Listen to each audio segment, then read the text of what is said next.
রাত হয়ে গেল, এখনো পর্যন্ত মেশো ফিরলো না। একটা ফোন তো করতে পারে।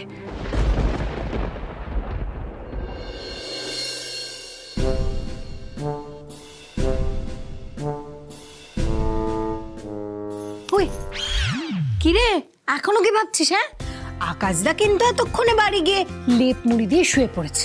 মানে মানে আরে বাবা, এই তো ফোন করে জানালো যে বাড়ি পৌঁছে গেছে। আর শোন, আরেকটা কথা কিন্তু আমি বলে দিচ্ছি, এই রোজ রোজ ফোন করে কিন্তু আমি মিটমাট করতে পারবো না। তুই প্রথমে ঝগড়া করবি আর তারপর নিজেই ও চলে যাওয়ার পর টেনশন করবি। আমি ফোন করে আর টেনশন কমাতে পারবো না। ব্যাস তুই চুপ কর, প্লিজ চুপ কর।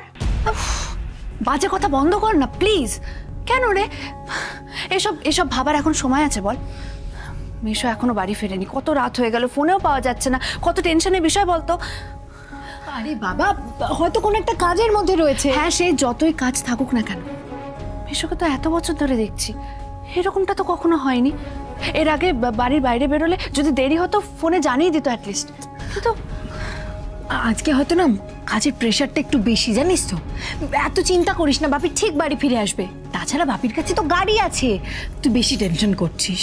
আমি কি একাই টেনশন করছি বল? তুই দেখলি না মাসিমণিও কেমন টেনশন করছে, কেমন ছটফট করছে। আপনি আপনি কি বলছেন তীর্থঙ্কর বাবু? এই দেখুন, না না, আপনি এত ভেঙে পড়বেন না। ইস, কি অবস্থা দেখুন তো আপনার। না সত্যি, আপনাকে দেখে না আমার খুব খারাপ লাগছে। আপনি একদম ভয় পাবেন না। হয়? হ্যাঁ, ভয়ের কি আছে? এই দেখুন, আমার কাছে কিচ্ছু লুকোবার নেই। আমি সব জেনে গেছি। জেনে গেছি মানে? ছায়া অধিকারী আসলে কে সেটা আমি জেনে গেছি।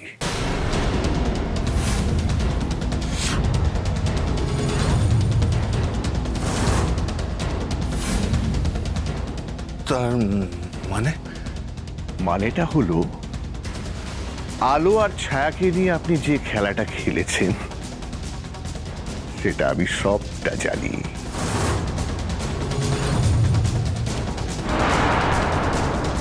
অলকেন্দু বাবু, আপনি আলো আর ছায়া ছাড়া আপনাদের এই টপ সিক্রেটটা আর একটা মানুষ জানে, আর সে হলো তীর্থঙ্কর সেনগুপ্ত।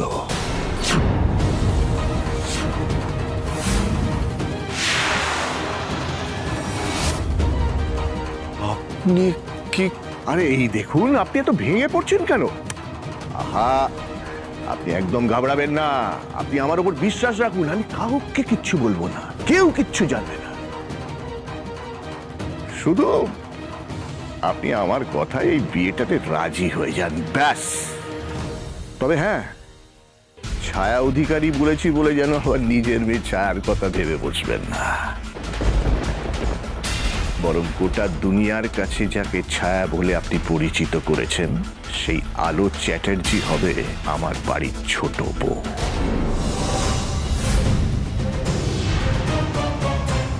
দেখুন, আমার ছেলে তো আপনার মেয়ে ছায়াকে নয়, বরং ছায়ারূপী আলোকে সে ভালোবাসে। আর যতদূর আমার মনে হয় জানেন, আলো আকাশকে পছন্দ করে, না হলে আকাশের দেয়া লাল গোলাপ ফুল সে নেমে গেল।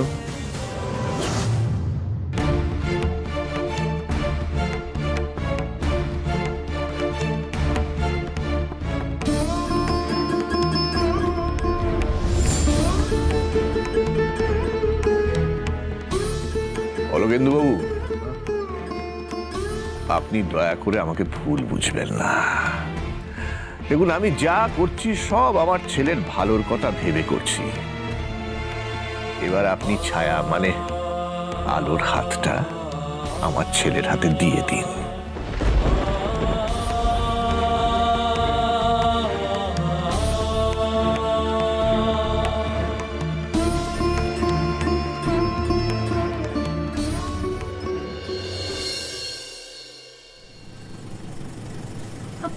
ওই তো গাড়ির আওয়াজ, বাপি হয়তো চলে এসেছে। ওই তো বাপির গাড়ি চলে এসেছে। ও যাক, এবার শান্তি হয়েছে? এবার এবার শোন তো, আয় তো এখানে এবার চুপটি করে বস। সারাক্ষণ খালি টেনশন আর টেনশন। এখন শান্তি হয়েছে তো, বাপিও চলে এসেছে, এবারে আমরা দুজন মিলে গল্প করব। না, আমার তোর সঙ্গে কোনো কথা নেই। তুই আমার সঙ্গে সবসময় বিট্রে করে যাচ্ছিস, আমি তোর সঙ্গে কথা বলবো না, কখনো না। ও, আকাশটাকে বাড়িতে রেখেছিলাম বলে রাগ হয়েছে? আহা, আমি কিন্তু সব জানি, তোমার একটু রাগ হয়নি, বরং ভালো লেগেছে, তাই না? আবার শুরু করেছিস। আমি কি বলে? আলো, এই আলো, বলছি তোর তোর মেশো তো এখনো ফিরলো না। ফেরেনি মানে? এক্ষুনি তো দেখলাম মেশোর গাড়িটা ঢুকলো। হ্যাঁ, সেটা তুই ঠিকই দেখেছিস, গাড়ি তো গ্যারেজ করে দিয়ে গেল ড্রাইভার। তোর মেশো নাকি বলেছে ওকে গাড়িটা গ্যারেজ করে দিতে, ওর এখনো অনেক কাজ বাকি আছে, সামনাসামনি আছে, ও নাকি পায়ে হেঁটে চলে আসবে। সে কি হেঁটে হেঁটে বাড়ি চলে আসবে? মানে এত রাতে হেঁটে হেঁটে বাড়ি আসবে? হেঁটে হেঁটে চলে আসবে, সিম্পল। ও মা, শোনো না, বলছি কি বলো তো, তুমি যাও গিয়ে শুয়ে পড়। আমার কি মনে হয় বলো তো, বাপি আজকে মন্টু কাকুদের বাড়িতে গেছে। এই তুই চুপ করবি? ওই মন্টুদের বাড়িতে গেলে কি হয় জানিস না? ওই সব ছাই পাঁশ গিলে আসে। আমার কি জানি, কেন জানি না, আমার একদম ভাল লাগছে না। আমি তো বুঝতেই পারছি না লোকটা কি এমন হলো হঠাৎ, কিসের এত দুশ্চিন্তা।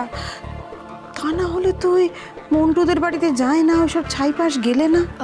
আচ্ছা ঠিক আছে, তুমি কেন এত ভাবছো বলো তো? আগে আগে জানো যে আদেও মেশো গেছে কিনা মন্টু কাকুর বাড়িতে? আমি জানি না আলো, আমার ভীষণ ডাক ডাকছে জানিস তো, আমার মনে হচ্ছে একটা কোনো বড় ঝড় উঠতে চলেছে। আরে কিচ্ছু হবে না মাসিমণি। আচ্ছা ঠিক আছে, তুমি এখন একটু ঘুমানোর চেষ্টা করো, আমি জেগে আছি, মেশো এলে আমি মেশোকে খেতে দিয়ে দেবো। হ্যাঁ জানি বাবা, আমার ভাল লাগছে না এই লোকটাকে নিয়ে, না একটার পর একটা অশান্তি আর এই দুশ্চিন্তা, আমার ভাল লাগছে।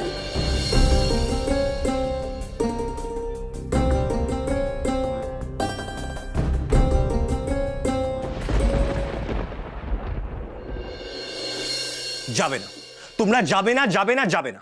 কিন্তু বাবা যে বললেন। আমি তো বলছি, বাবা বললেও তোমরা কিছুতেই যাবে না। কি শোনা, আমার কথাটা শোন, তোর বাবা যেটা বলেছে ঠিকই বলেছে। না, ঠিক বলেনি, আমি যা বলছি একদম ঠিক বলছি। ভাইয়া তুমিও খুব ভালো করে জানো এই বাড়িতে বাবার কথাই শেষ কথা, তো একবার বলে দেওয়ার পর না গেলে হয় বলো তো? আচ্ছা আচ্ছা ঠিক আছে, তোমাদের বাবা যেটা বলেছেন তো, তোমরা যাও, শ্রীরামপুরেই যাও, কিন্তু ওখানে গিয়ে গঙ্গার ঘাটে ঘুরে বাদাম ভাজা খেয়ে, চা বিস্কিট খেয়ে সোজা বাড়িতে এসে বলে দাও মেয়ের বাড়ি এই প্রপোজালে রাজি হয়নি, আর তারা আমাদের স্ট্রিক্টলি বলে দিয়েছে এরকম কোনো প্রপোজাল যাতে আর আমরা নিয়ে না যাই। এসব কি কথা বলছো ভাইয়া? আমরা বাড়ির ড্রাইভার নিয়ে যাব, যদি বাবা তাকে জিজ্ঞাসা করেন আর সত্যিটা জানতে পেরে যান, তখন কি হবে তুমি বলো? হ্যাঁ, তোর বাবা তো বলেছে এই মেয়েটা খুব ভালো, এই বাড়ির বউ হওয়ার একেবারে যোগ্য। যোগ্য? যোগ্য না ছাই, ঝগড়ুটে মেয়ে একটা। আমি এক্ষুনি ওর বাড়ি থেকে ফিরেছি। হ্যাঁ, আর ওই ঝগড়ুটে মেয়েটাকে আমি ভালো করে বুঝিয়ে দিয়ে এসেছি, এটা বলে দিয়ে এসেছি যে আমি বা আমার বাড়ির কেউ এই বিয়েতে ইন্টারেস্টেড নই। এই, তুই এখন শ্রীরামপুর গেছিলি? হ্যাঁ। এই, তুই মেয়েটার বাড়িতে গেছিলি কেন বলতো? কেন? তোর বেশি সাহস বেড়ে গেছে না? বেশি পা বেড়ে গেছে না? মা ছাড়ো না মা। না, আমি ওর কানটা ছিঁড়ে হাতে দিয়ে দেবো। কেন কেন? না মা, এরকম করো না। আজ বাদে কাল আমাদের বাড়ির ছেলেটার বিয়ে বলে কথা। বিয়ে? হ্যাঁ, এইসব বিয়েটি একদম হবে না, আমি বলে দিলাম। এই শোনো, এসব বিয়ে হবে না, বিয়ে করবো না, কি হচ্ছে নাকি এগুলো? আর তুমি এতটা পথ গেছো ওর সঙ্গে ঝগড়া করতে? বেশ করেছি, ঝগড়া করেছি, বেশ করেছি। আর সকালবেলা আমাকে যে যা নয় তাই বলে অপমান করলো, তার বেলা আমি এতক্ষণ ধরে বলে গেলাম, যে আমি এই বিয়ের সম্বন্ধের ব্যাপারে কিচ্ছু জানি না। একটা কথা শুনলো না, আমার একটা কথা শুনলো না, জানো? বাবার একটা ভুলের জন্য আমাকে। আচ্ছা আচ্ছা আচ্ছা, তোর বাবা ঠিকই বলে, তোর বয়স হয়েছে কিন্তু বুদ্ধিটা বাড়েনি। মুখে বলছিস ছায়াকে আমি সহ্য করতে পারি না, আবার ওই ছায়াকে মানানোর জন্য চলে গেলি ওই শ্রীরামপুরে। কেন রে? হ্যাঁ, এটা কি মনের টান না থাকলে হয়? উফ মা, তুমি এখন বাবার মতন। তোর বাবাই ঠিক বলেছে, ওই ছায়া এসে যদি পারে তোকে সামলাতে, একদম ঠিক পথে নিয়ে আসতে।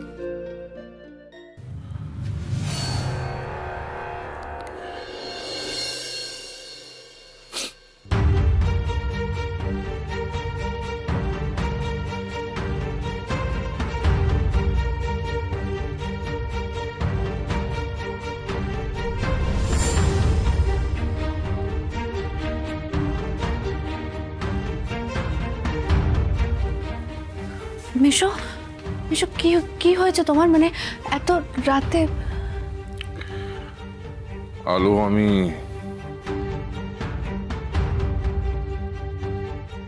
নিজের পাতা জালে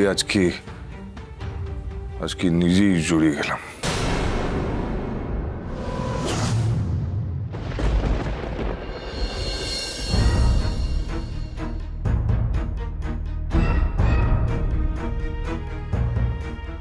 নন্দা, নন্দা, দীপাকে নিয়ে একবার ঘরে এসো, কথা আছে।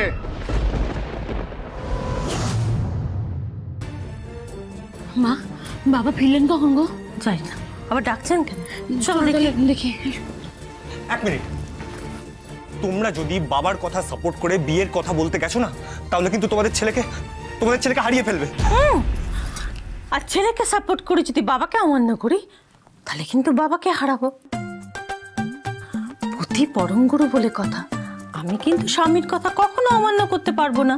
এই রে, আমার মা তো সিরিয়ালের হিরোইন হয়ে গেছে। এই ভাইয়া, কি হচ্ছে দেখি? কেউ মায়ের সাথে এভাবে কথা বলে? আচ্ছা সরি। আচ্ছা বিএম, তোমার তো এরকম পতি পরম গুরু কনসেপ্ট নেই, তুমি তো সব বিশ্বাস করো না। তাহলে তাহলে আমার জন্য একটা কাজ করবে। কি? মানে এই যে তোমাকে বাবা বিয়ের প্রস্তাবটা নিয়ে যেতে বলেছে, তুমি যাও, কিন্তু গিয়ে বিয়েটা পুরো ভেস্তে দাও, সিম্পলি ভেঙে দাও। আমি ছায়া অধিকারীকে বিয়ে করব না, ব্যাস। তোমাকে বিয়েটা করতে হবে, ব্যাস। মানে তোমরা কি আমাকে জোর করে বিয়েটা করাবে? আর যদি জোর করে বিয়েটা করাও, তাহলে কিন্তু এই বাড়িতে রক্তারক্তি ফাটাফাটি কাণ্ড হয়ে যাবে, এই বলে দিলাম আমি। আর তোমরা কি চাও বাড়িতে এসব? নন্দা, দীপা, এই রে, ও মা, তাড়াতাড়ি চলো না। হ্যাঁ বাবা, আসছি। ধ্যাৎ, কথাটা তোমাদের এক্ষুনি এত রাতে না বললেও চলতো, কিন্তু আমি বড় অসহায় হয়ে পড়েছি, বড় নিরুপায় হয়ে পড়েছি, তাই কথাটা আর চেপে রাখতে পারছি না। আমাদের তিনজনের যে সিক্রেটটা, যে গোপন কথাটা, সেটা তীর্থঙ্কর সেনগুপ্ত জেনে গেছে। বুঝতে পারছো আমাদের কত বড় বিপদ? মিশো, উনি কি তোমাকে ব্ল্যাকমেল করছেন? ভয় দেখাচ্ছেন তোমাকে? ব্ল্যাকমেলও করছেন না, উনি ভয়ও দেখাননি, বরং এটাও বলেছেন যে উনি কথাটা আর কাউকে বলবেন না। কিন্তু কিন্তু কিন্তু কি? উনি কি চাইছেন? ওনার চাহিদা তো একটাই চাহিদা। কি?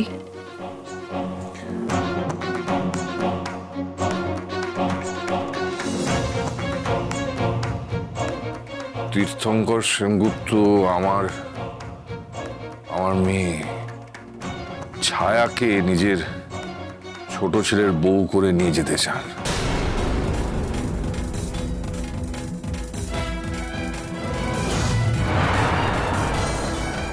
তবে আমার নিজের মেয়ে ছায়া অধিকারীকে নয়, আমি সবার সঙ্গে ছায়া অধিকারী বলে যাকে পরিচয় করিয়ে দিয়েছি তাকে,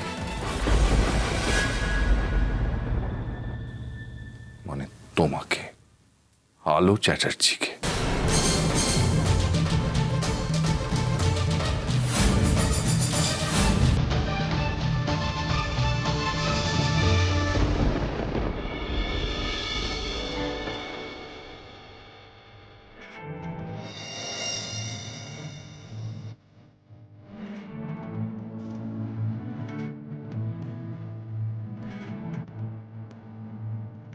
এটা তোমার জন্য।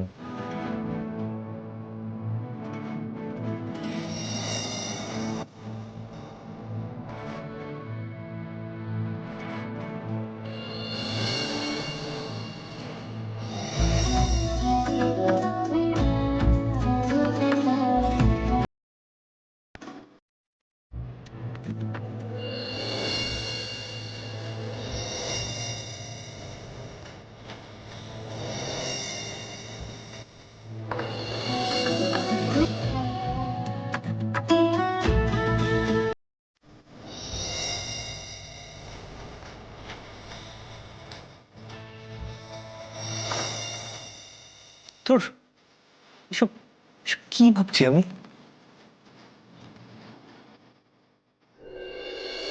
কিন্তু তীর্থঙ্কর সেনগুপ্ত কি করে জেনে গেলেন যে আমি আমি আলো চ্যাটার্জি? আমরা তো ভুলেও কখনো নিজেদেরকে আসল নামে ডাকিনি। তুমি তোমার শিওর যে তোমরা কাউকে তোমাদের আসল নামটা বলনি? মানে ওই ওই আকাশ সেনগুপ্ত কেউ নয়? না, আমি এসব বিশ্বাস করো, কাউকে কিচ্ছু বলিনি। আমি কাউকে কিছু জানালে তোমাকে আগে বলতাম না? তোমরা কি সব কথা আমাকে বলো? তোমরা কি এটা বলেছো যে ওই তীর্থঙ্কর সেনগুপ্ত ছোট ছেলে আকাশ সেনগুপ্তর সঙ্গে তোমার একটা সম্পর্ক আছে? সে তোমাকে ভালোবাসে, তোমার প্রতি তার ওই একটা সফট কর্নার আছে, বলনি? না না না, আমি কি না বলছো? আমাকে কি এটা বলেছো যে ওই যে ছেলেটা তোমাকে ওই গোলাপ ফুল দিয়েছিল সে ওই তীর্থঙ্কর সেনগুপ্ত ছোট ছেলে আকাশ সেনগুপ্তর? এটাও বলেনি। তীর্থঙ্কর সেনগুপ্ত আমাকে নিজে বলেছে যে প্রতিদিন তোমাদের দেখা হয়, তোমাদের মধ্যে কথা হয়। আমি তোমাদের বারবার করে বলেছিলাম যে কারোর সঙ্গে কলেজে বেশি মেলামেশা করবে না, কোথা থেকে কি হয়ে যাবে তখন বিপদ হবে। আর সেই বিপদটাই আজকে হলো। মেশো মেশো মেশো, তুমি বিশ্বাস করো, আমরা কলেজের কারোর সঙ্গে মিশিনি, কারোর সঙ্গে না। আর ওই আকাশ সেনগুপ্তর সঙ্গে আমার খুব খারাপ সম্পর্ক। ওর সাথে কোনো বিশেষ সম্পর্ক নেই আমার। তুমি... হ্যাঁ বাপি, ও একদম ঠিক কথা বলছে। তাহলে কি ওই হাওয়ায় ভেসে ভেসে খবরটা ওনার কানে পৌঁছে গেল? মেশো মেশো, তাহলে এখন কি উপায়? কোনো উপায় নেই। ওনার কোম্পানির 40 লক্ষ টাকার ওষুধ আমার লোকেরা কালোবাজারে বেচে দিয়েছে। সেটা জানাজানি হলে মান সম্মান সবকিছু নিয়ে টানাটানি পড়বে। একত্র উনি আমাকে এই বিপদ থেকে রক্ষা করতে পারেন।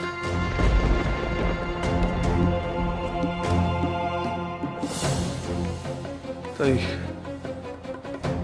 ওনার শর্ত আমাকে মানতেই হবে। আলো,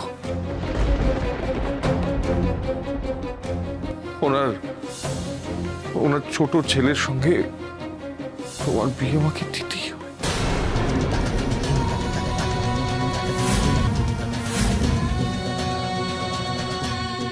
আমি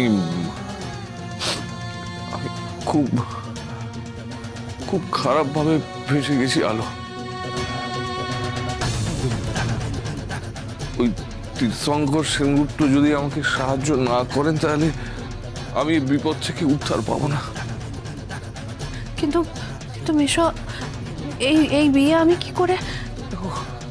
আলো, তুমি যদি এই বিয়েতে মত না দাও তাহলে উনি উপর মহলে সব জানিয়ে দেবেন। আমার সম্মানহানি, এমনকি জেল পর্যন্ত হতে পারে। মেশো মেশো মেশো মেশো, প্লিজ তুমি এরকম করো না। তোমাকে এর আগে আমি এভাবে ভেঙে পড়তে কখনো দেখিনি। প্লিজ এরকম করো না, একটু শান্ত হও। দেখো আলো, উনি যদি আমাকে সাহায্য না করেন তাহলে আমার মান সম্মান সামাজিক প্রতিপত্তি সব ধুলোয় মিশে যাবে। আলো দয়া করে মত দয় বিয়েতে আমাকে রক্ষা করো। আলো দয়া করে মত দাও। না বাপি, আর না বাপি, ওর সাথে আর কোনো স্বার্থের খেলা খেলো না। আমি চাই আকাশদার সাথে ওরই বিয়ে হোক। দেখবে আকাশ তাকে খুব ভালো রাখবে। আর আমি সব সময় চাই যে আলো ভালো থাকুক, কিন্তু এভাবে নয়, এভাবে বাধ্য হয়ে ব্ল্যাকমেলিং এর শিকার হয়ে নয়। বাপি প্লিজ বাপি, না বাপি, বাপি দেখো, এতদিন আলো ছায়া সেজেছিল বাইরের লোকের সামনে আমাকে ভালো রেজাল্ট সার্টিফিকেট এইসব পাইয়ে দেওয়ার জন্য। এখন কি তোমার মান সম্মান বাঁচানোর জন্য ওকে বিয়েটাও করতে হবে? ওকে নিজের সিদ্ধান্ত নিজে কখনো নিতে পারবে না? ও নিজের কথা কখনো ভাববে না? প্লিজ চুপ কর তুই, প্লিজ। তুই মেশোর অবস্থাটা দেখেছিস? আমি কখনো এর আগে মেশোকে এই অবস্থায় দেখিনি, এতটা ভেঙে পড়তে দেখিনি। তুই এখন এইসব কথা বলা বন্ধ কর, প্লিজ বন্ধ কর। আলো, আমার কথাটা তুই শোন। এই বিয়েটা তুই যদি করিস তাহলে সেটা মিথ্যের ওপর ভিত্তি করে হবে। তুই ছায়া অধিকারী নোস, তুই আলো চ্যাটার্জি। আর এই বিয়েটা করলে তোকে আলো চ্যাটার্জি হয়েই বিয়েটা করতে হবে। এবার এই মিথ্যে পরিচয়ের খেলাটা আমাদের বন্ধ করতে হবে। সেই উপায়ও তীর্থঙ্করবাবু বলে দিয়েছে।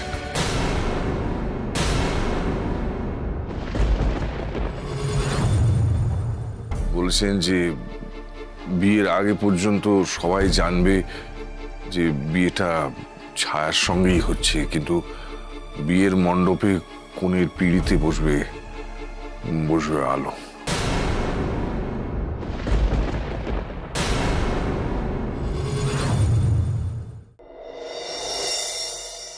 এটা তোমাদেরকে সম্ভব করতেই হবে, এছাড়া কিন্তু অন্য কোনো উপায় নেই। কোনো কিন্তু নয় নন্দা, এটাই তোমার কাছে কিন্তু শেষ সুযোগ। নন্দা, তোমার ছেলের তুমি কতটা ভালো চাও সেটা কাল তুমি প্রমাণ করে দাও। কতটা তোমার ছেলের ভালোর জন্য তুমি মরিয়া সেটা প্রমাণ করে দাও নন্দা কালকে। ওরা না করলেও তোমরা হ্যাঁ করিয়ে ফিরবে, ঠিক আছে? অবশ্য আমার মনে হয় না ওরা না করবে, এখন অনেক নরম হয়ে গেছে ওরা। আপনি কি করে জানলেন বাবা? না মানে আপনার সঙ্গে কি ওনাদের কারো কোনো কথা হয়েছে?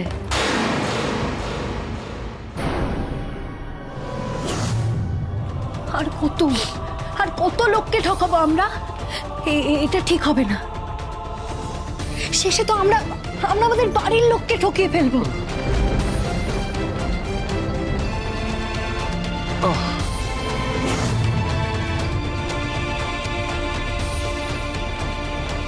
বাপি, কি হয়েছে? বাপি, এখানে বসো। আস্তে আস্তে, এই জলটা নিয়ে আস্তে। কিচ্ছু হয়নি। আর তুই আর মেশোকে একটাও কথা বলবি না, সব ঠিক হয়ে যাবে। মেশো, তুমি একদম চিন্তা করো না। শুধু আমাদেরকে এই বিয়েটা অ্যাভয়েড করতে হবে যেভাবেই।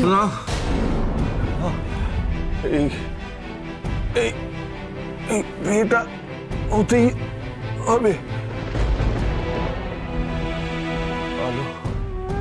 আলো, তোমাকে এই বিয়েটা করতেই হবে।